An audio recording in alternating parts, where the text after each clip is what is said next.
സംഭവം നടക്കുന്നത് മഹദി ആയിഷ റളിയല്ലാഹു അൻഹയുടെ വീട്ടിലാണ്. പ്രമുഖ സ്വഹാബി വര്യൻ അബ്ദുല്ലാഹി ബിൻ ആമിർ റളിയല്ലാഹു അൻഹു ആയിഷ റളിയല്ലാഹു അൻഹയ്ക്ക് കുറച്ച് പണവും വസ്ത്രവും കൊടുത്തയച്ചു.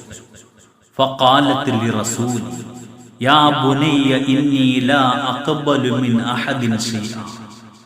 ദൂതൻ അതുമായി മഹദിയുടെ വീട്ടിലേക്ക് വന്ന ദൂതനോട് മഹദി ആയിഷ റളിയല്ലാഹു അൻഹു പറഞ്ഞു, മോനെ, ഞാൻ ആരുടെ കയ്യിൽ നിന്നും ഒന്നും സ്വീകരിക്കാറില്ല എന്ന് അബ്ദുല്ലായോട് നീ പോയി പറയുക.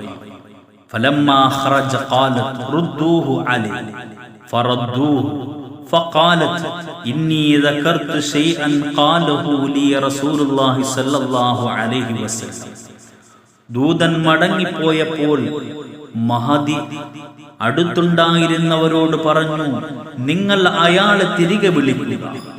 തിരികെ വന്ന അയാളോട് ആയിഷ റളിയല്ലാഹു അൻഹ പറഞ്ഞു, റസൂൽ എന്നോട് പറഞ്ഞൊരു കാര്യം എനിക്ക് ഓർമ്മ വന്നു. യാ ആയിഷ, മൻ അഅതാകി അതാഅൻ ബിഗൈരി മസ്അലത്തിൻ ഫഖ്ബലീഹി ഫഇന്നമാ ഹുവ റിസ്ഖുൻ അറളഹുല്ലാഹു അലൈക്.